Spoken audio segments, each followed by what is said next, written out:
Hello बच्चों, नमस्कार। आप सभी का स्वागत है आप सबके प्यारे channel bio NEET by Singh sir.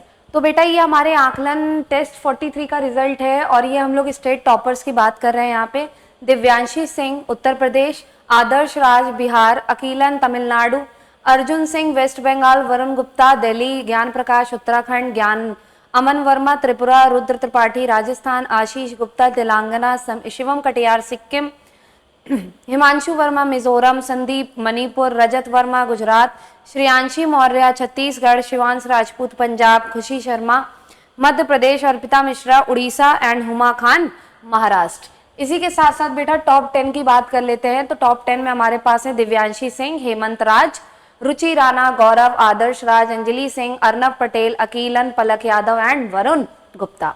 और इसी के साथ बेटा हम लोग टेस्ट 44 जो कि हमारा रिस्पायरेशन चैप्टर से है और आज इसका लास्ट टेस्ट था। तो चलिए पहले बेटा क्वेश्चंस देख लेते हैं हम लोग। The theoretical net gain of ATP during aerobic respiration of 1 glucose of molecule. तो टोटल नेट गेन बेटा कितना होता है? 38 एटीपी का। कितने एटीपी का? 38 एटीपी का। अगर ग्लाइकोलिसिस में बात करें तो ग्लाइकोलिसिस में आपका 2 एटीपी डायरेक्ट बनता है क्योंकि 2 यूज हो जाता है और आपका यहीं पे बेटा 2 NADH का भी फॉर्मेशन होता है। तो एक NADH से आपको 3 ATP बनते हैं तो 2 NADH से आपको कितने ATP मिल गए? 6। तो यहाँ पे नेट गेन होता है बेटा 8 ATP का। ये 8 ATP आपको ग्लाइकोलिसिस से मिले। इसके बाद बेटा जाते हैं ऑक्सीडेटिव डीकार्बोक्सिलेशन में। ऑक्सीडेटिव डीकार्बोक्सिलेशन, अगर बात करी जाए ऑक्सीडेटिव डीकार्बोक्सिलेशन की तो बेटा यहाँ पे 2 NADH का फॉर्मेशन होता है और जब 2 NADH बनते हैं तो यहाँ से भी हमको मिलते हैं 6 ATP। अगर बात करी जाए क्रेब्स साइकिल की तो 2 बार साइकिल ये भी चलती है तो 6 NADH बनते हैं, 2 आपके FADH2 बनते हैं और 2 ही बेटा आपके GTP का फॉर्मेशन होता है। तो 6 NADH, 6 3 जाए 18 ATP। एक FADH2 से 2 ATP मिलता है तो 2 से कितना मिलेगा? 4 ATP और बेटा यहाँ पे 2 ATP के बराबर होता है 2 GTP। तो यहाँ से आपको नेट गेन होता है कितने? 24 ATP का। तो 24 4 30 8 38। तो टोटल नेट गेन आपको कितने ATP का मिलता है? 38 ATP का। नेक्स्ट क्वेश्चन की तरफ चलते हैं। ग्लाइकोलिसिस में सबस्ट्रेट लेवल में कितने ATP बेटा मिलते हैं? तो ग्लाइकोलिसिस में सबस्ट्रेट लेवल में आपको मिलते हैं बच्चा कितने ATP? आपको पता होना चाहिए। सबस्ट्रेट लेवल बोल रहा है मतलब डायरेक्ट आपको कितने ATP का फॉर्मेशन होता है। तो डायरेक्ट ATP बेटा अगर पूछे जाएं तो डायरेक्ट ATP आपके बनेंगे 2। TCA साइकिल में सबस्ट्रेट लेवल मतलब क्रेब्स साइकिल में भी कितने? 2। NADH ऑक्सीडेशन में आप सोचेंगे कि मैं यहाँ पे इसको क्यों, ये तो सामने सामने भी हो सकता था, लेकिन आपका कोई भी ऑप्शन ऐसा मैच नहीं करेगा। NADH ऑक्सीडेशन ETS में, तो NADH का ऑक्सीडेशन जब ETS में कराया जाएगा बेटा तो आपको 30 ATP मिलेगा और FADH2 के ऑक्सीडेशन से आपको 4 ATP मिलेगा क्योंकि 2 FADH2 बनते हैं। तो यहाँ पे करेक्ट आंसर क्या हो जाएगा? 3rd। Next, which assumption is not valid in real cellular condition while calculating respiratory balance sheet. तो रिस्पायरेटरी बैलेंस शीट बेटा बनाते टाइम पे यहाँ पर आपका कौन सा कैलकुलेशन काम नहीं करेगा? तो यहाँ पे बेटा अगर बात करें रिस्पायरेटरी बैलेंस शीट बनाते हुए आपका कौन सा कैलकुलेशन काम नहीं करेगा, तो बेटा याद रखिएगा कि यहाँ पे आपका pathways function sequentially not simultaneously, एक साथ फंक्शन नहीं करते हैं, सीक्वेंस में फंक्शन होता है। कैसा फंक्शन चलता है? सीक्वेंस में चलता है। इस वजह से आपकी रियल लाइफ में सेलुलर कंडीशन में ये पॉसिबल नहीं है। Next, the complete aerobic breakdown of 1 glucose molecule, the complete breakdown molecule of 1 glucose molecule yields a net gain of 38 ATP। मैंने आपको दिखा दिया किस तरह 38 ATP बनते हैं। This calculation assumes no intermediate is withdrawn from the biosynthesis. बेटा ये भी सही है, ये भी सही है। 38 ATP आपको तभी मिलेंगे जब ये माना जाए कि जितना ATP बन रहा है या जितना NADH बन रहा है, जितना FADH2 बन रहा है, वो सारा आपका ETS में जा रहा है, उससे एनर्जी निकाली जा रही है, तभी आपका 38 ATP बनेगा। तो यहाँ पे स्टेटमेंट 1 सही है, स्टेटमेंट सेकंड भी सही है और सेकंड वाली फर्स्ट को एक्सप्लेन भी कर रही है। Next, how many ATP are gained from oxidative phosphorylation of all NADH molecule formed from one glucose. एक ग्लूकोज से ऑक्सीडेटिव फॉस्फोराइलेशन के बाद आपके कितने एटीपी बनते हैं? तो अभी मैंने आपको देखिए चार्ट में दिखाया है कितने एटीपी बनेंगे, ध्यान से देखो कितने एटीपी, यहाँ पे 6, ठीक, यहाँ पे 6 बने और यहाँ पे बेटा कितने बने आपके 18 और यहाँ पे भी 6। तो टोटल आपको जो मिलता है बेटा, यहाँ पे पूछा क्या जा रहा है, यहाँ पे बच्चा आपका पूछा जा रहा है, ध्यान से देखिएगा कि how many ATP are gained from oxidative phosphorylation of all NADH molecule form from one glucose.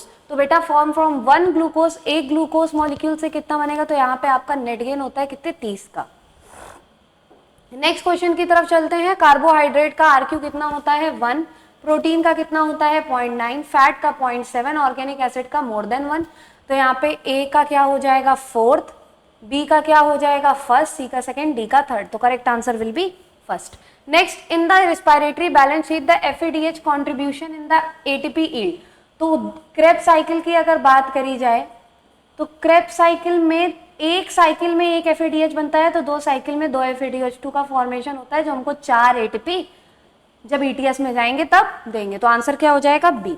Next है, fermentation yields only 2 ATP per glucose molecule, बिल्कुल सही है। In fermentation complete oxidation of glucose does not occur. तो assertion भी सही है, reason भी सही है और करेक्ट एक्सप्लेनेशन भी है। Next question, in balance sheet calculation wise ATP gain set to be theoretical. Theoretical क्यों बोला जाता है बेटा, क्योंकि इंटरमीडिएट्स को आप विड्रॉ कर सकते हो फ्रॉम बायोसिंथेसिस। तो यहाँ पे करेक्ट आंसर क्या हो जाएगा बेटा, बी। नेक्स्ट क्वेश्चन है हमारे पास, एसिटल कोएंजाइम ए। तो बेटा एसिटल कोएंजाइम ए का यूज हम लोग किस में कर सकते हैं? एसिटल कोएंजाइम बेटा link between carbohydrate and fat metabolism. Pyruvate आपका entry point of amino acids after deamination. Alpha ketoglutarate fatty acids synthesis and oxidation. And oxaloacetic acid बेटा आपके किस में बनते हैं? ये बनता है आपका क्रेब साइकिल में। तो करेक्ट आंसर क्या हो जाएगा बेटा, 4th। Next, if glycolysis produced NADH fails to enter mitochondria, theoretical ATP yield will be reduced to। बोल रहा है if glycolysis में जो प्रोड्यूस NADH है वो आपके क्रेब साइकिल, वो आपके ETS में एंटर नहीं कर पाते हैं। तो 2 NADH बने थे, 2 NADH बने थे कि नहीं बने थे? और अगर 2 NADH बने थे तो मतलब 6 ATP हो गए, मतलब आपको ये 6 ATP का गेन नहीं होगा, तो 38 से किस में पहुंच जाएगा, 32 पे। तो करेक्ट आंसर क्या होगा, बी। नेक्स्ट बेटा, glycolysis match the stage of respiration with their ATP yield. Glycolysis में आपका ATP की अगर बात करी जाए तो कितने, 2 direct ATP।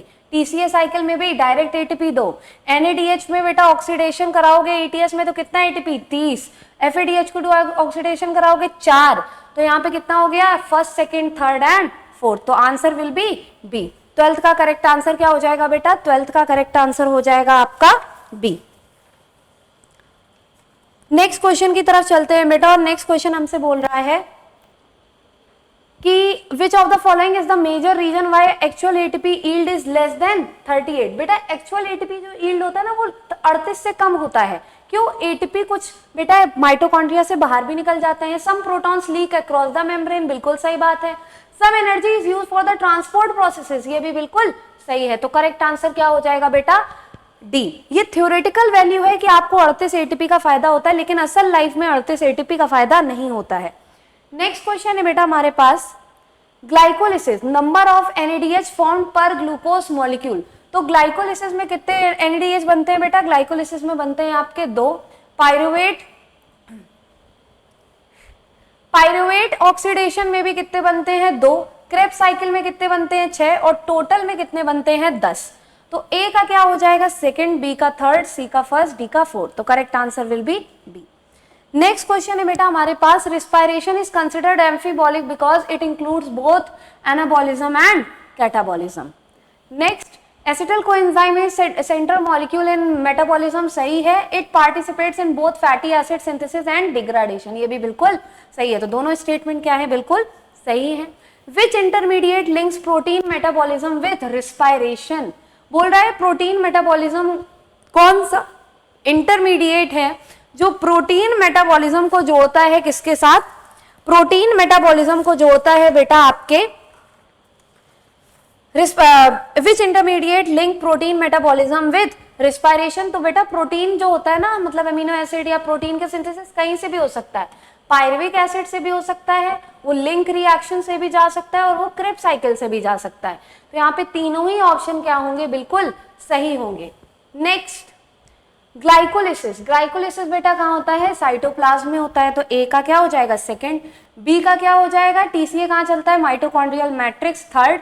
Electron transport system बेटा कहाँ चलता है, माइटोकॉन्ड्रियल इनर मेम्ब्रेन में, फर्स्ट, और डी का फोर्थ। नेक्स्ट है बेटा amphibolic nature of respiration allows interconnection of metabolic pathway. सही है assertion. Respiratory intermediate are not only withdrawn for anabolism not inserted back.